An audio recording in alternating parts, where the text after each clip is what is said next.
Welcome to Chartwise Women. My name is Erin Swenlin from decisionpoint.com, and I am here with my friend Ellen McGonagle from MEM Investment Research.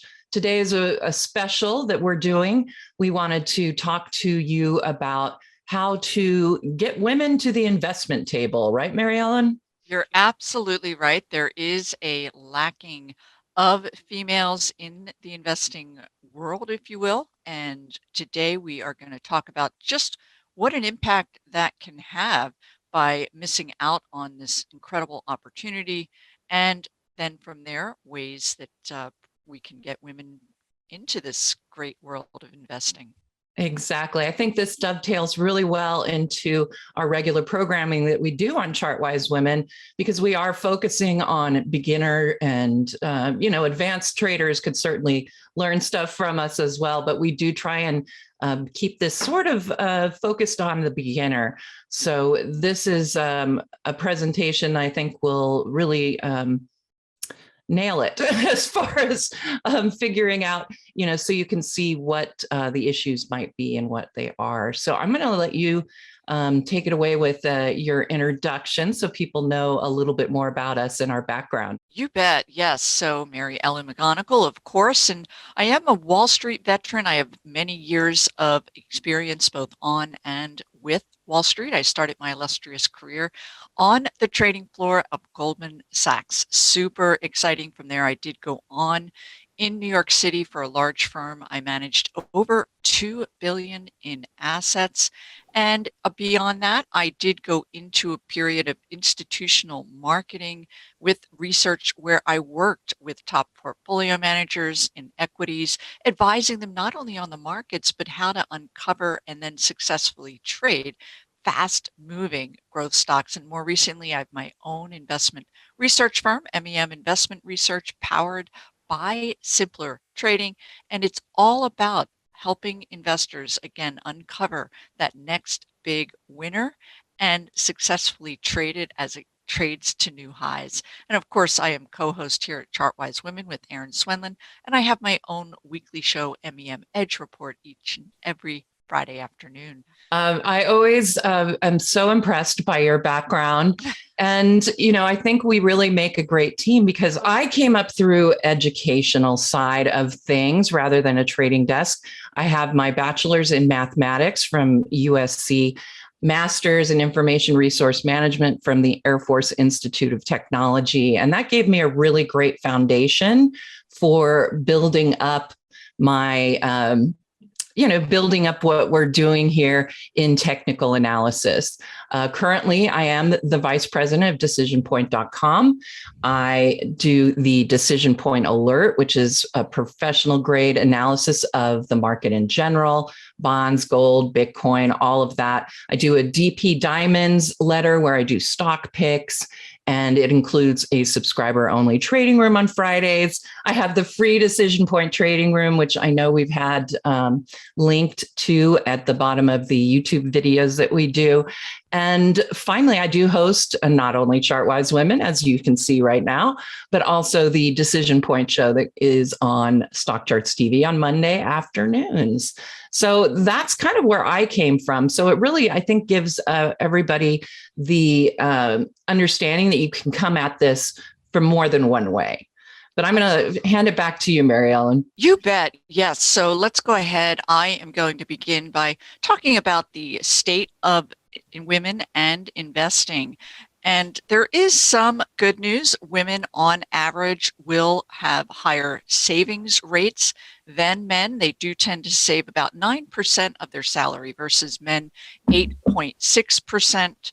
And while that might not seem like much, it will add up over time. But the not so good news is that saving alone is not going to be enough, particularly as you head into retirement and other life goals, because you need to, at the very least, keep with inflation. But more importantly, you need to have a way to grow those savings beyond the inflationary rate. If you're not investing, you are definitely losing money. So you need to take those next steps to really ensure that your savings are invested properly and that they're generating growth. It's really critical with that as we move forward. I will give you further statistics and again, critical to help women progress toward their financial goals and really live the life that they deserve. So on average, women do take on less risk. 74% of women interviewed view the stock market as being too risky to invest in. And certainly that is understandable. Many people view the markets, rightfully so, as rather complex and difficult to understand. And that is part of our work here at Chartwise Women, is to simplify the markets and help bring not just women, but certainly more people to the investing table, if you will. So again, this concept that only 74% of women view the stock market as too risky, this is really quite dangerous because it's been estimated that if you're making, let's say, $85,000 per year, and you wait to invest, you wait 10 years to put your money to work, historically, it could cost you $360,000 over that 10-year period. And of course, if you take longer, those numbers are only going to multiply higher. There is good news out there, however. Fidelity conducted a study and they found that 25% of women that take part of an educational program for investing, they have then gone on to participate in investing opportunities that are designed to help grow those savings. And more good news, women on average, their returns on their investments were 1.2% higher than men. However, despite being really good at investing, women just are not doing enough of it. Overall, they invest at least 40% less than men. So also another note is the fact that women on average, they earn only about 80% of what men make for that very same job. And this is a statistic that has been outstanding for some time, and it does remain and hold true even now. So despite the fact that women do save more, this disparity in pay is really putting them well behind schedule to be financially secure, certainly later in their lives. And in addition, women are anticipated to live 5 years longer on average than men. And this, of course, means increased healthcare costs later in their later years that they will want to and need to grow their money and be prepared for. So all of these points that I've just discussed, we need women to stop waiting, get educated, and take action. So from here, we are going to hear from Erin Swenlin when she shares with us some all too common scenarios that are taking place out there among women and the investing world. So yes, Mary Ellen, let's look at a couple of all too common scenarios. And I actually picked them from a friend of mine and my daughter. So here's one of the problems that we have as women. We have some of these scenarios that really aren't the same as what men have to deal with. And so I wanted to point out a few of those. So first of all, we have Christina. She is age 60. Don't tell her I said that. She is divorced. She is not working full time. She actually is kind of in retirement right now. And she is still supporting a son who is in college. So it makes things a little bit rough for her when she doesn't have a regular income coming in past what she has saved in her retirement and her inheritance that she has. And so she needs to get out there and get into the investing world. Her concerns, right, are really, I think, common amongst a lot of people, especially those nearing retirement. She has a financial planner, she told me, who's just way too conservative. She's like, yes, I know I'm 60, but I'm in great shape. I plan on living until I'm 90 at least. And so having a conservative outlook doesn't always help you in that regard. I mean, she is going to be living a lot longer. So those investments that she's made, the retirement that she does have, is going to be a problem. She'll outlive those funds. And if she has to use the savings and income she has from those investments, she's not going to have very much left over. She has those educational expenses to deal with for her son. And the big problem is she's really hesitant to handle her own investments. And that is a common issue, but she needs to. These concerns are quite valid. Her handicaps, they are real and imagined. So her spouse, when she was married, used to handle all of their investments. So she never really was that involved. And so with that lack of knowledge as to what he was doing and how it works, she's now feeling it's too late for me to learn. It's way too complicated, and it's going to take way too much of my time. I don't think it's going to be worth it. And as Mary Ellen said, there's always that risk factor. I'm a little bit nervous that I have to handle these, and I know that there's a lot of risk involved. So that's one of the scenarios that are all too common. The second one is really when you talk about the youth and those who are just entering the workforce, those who are new to the work world and certainly to investing in general. So we have Samantha, and this is a case study off of my daughter. She has very limited investment funds. I mean, she works part-time just to get into, to pay for her educational expenses, her living expenses. So she doesn't have a whole lot of money left over. So what are her concerns and handicaps? Well, she's saying, well, I don't have enough funds to begin investing. I don't have time to learn. I'm in the process of trying to get a degree. And so there's really no urgency for her to figure out her financial future because she figures I'm only 22. I've got plenty of time. And then there's the problem of having to rely on your employment retirement plans. While those are great, a lot of them are really good with matching benefits. She's not employed quite yet. And who knows what kind of retirement plan is going to be available for her. And being young, this is probably the best time for her to get involved.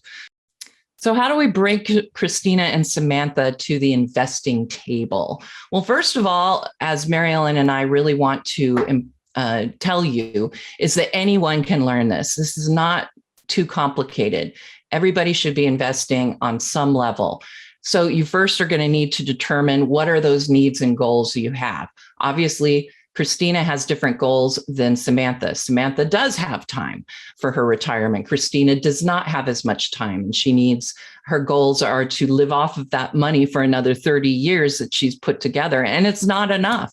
And Samantha's goal is she needs to get involved now because just a little bit of money starting off at her age could certainly grow to something much bigger. But don't be afraid of investing because you think you have to do it every day. You do not have to do that. You can learn what we're teaching you and then set yourself up for more of an intermediate term investment horizon. If you want to be short-term trader, day traders, obviously constant supervision, you constantly have your hand on the wheel, but you don't have to do that and still set yourself up to at least grow your money a little bit faster than it would sitting in savings. That's for sure. Learn those basics. That's what Mary Ellen and I are trying to teach you. And again, there's plenty of material out there for free that we are happy to point you to. And of course, that does bring us to the fact that both Mary Ellen and I want to help you bridge that gap. And we want to hold our hands out to you and bring you to this investment table. It's time if you haven't done it. It's never too late either. So what we want to do is use a simple Chartwise Women approach to investing and educating.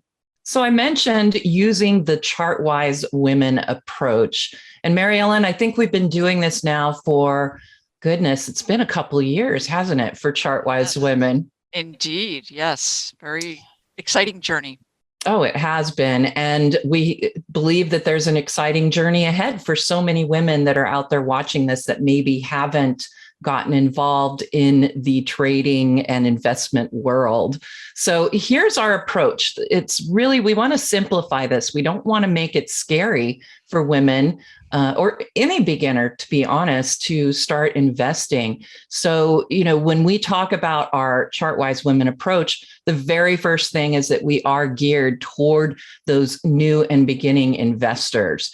We want to make sure, again, we want to simplify this so that it is easy for you to build your confidence so that you can start getting involved in investing. And one of the things that clearly has been a theme throughout this presentation is that education leads to empowerment. And as I said at the beginning of this, that's how I started with this. That's how I became the professional that I am, was through education and getting through the studies and moving through that way. So it's definitely something you can do. Yeah, and we're also all about trying to make investing fun, not scary. And you'll notice if you go back and view any number of our shows, you will see that we take into account what is taking place in the world. There is a very simplified way that you can embrace and get on top of what areas of the market are poised to do well in, again, a rather fun way. And then also not complicated. We're all about keeping things simple but educational. We're not going to be heavy on any kind of jargon. And again, all with an eye toward helping to educate you. And then one of the other things that we talk about is taking an intermediate term approach. I think part of the reason women and new and beginning investors don't get involved is they're too worried about having to pay attention, having to watch, having to trade constantly. But we want to take an intermediate term approach. This is a way that you can get into investing, but not have to be involved every day on what is happening. We want to set you on an intermediate term investment time frame, and we'll help you do that with our approach. And of course, mentoring. I think that, that's something that both of us do with our subscribers. And we're very open and accessible to our subscribers, and mentoring, even through our Chartwise Women programming, I think makes a big difference. But ultimately, what is something that we often say, Mary Ellen? Follow the treasure maps. And that indeed is what it's all about, reading those charts, finding your way to that glorious treasure known as a stock that outperforms the markets. And that's been our theme throughout. So that really does wrap up our presentation today. And we hope that really we've attracted not only women to the investment table, but also those new and beginning investors from all walks of life, not just necessarily women. But certainly we wanted to focus on attracting women to the table because, as you said earlier, Mary Ellen, there aren't that many. Right. The statistics do not bode well. So we want everyone to take advantage of what this market has to offer, and all with an eye toward enjoying your goal, whether it's to purchase a home or enjoy your later years in life. And as we alluded to earlier, don't call it a dream, call it a plan. Stop waiting, get educated, and take action. Absolutely. Get out there, get in the ring, and just know that we will be right here by your side here at Chartwise Women. Hey guys, Dave Keller here with StockCharts.com. Thanks so much for watching our video. If you enjoyed it, and we hope you did, hit the like button right below. Also, we have so much new content every day. Consider subscribing to the channel. Just hit the subscribe button in the video or right below. Thanks for watching. Stay safe. Have a fantastic day.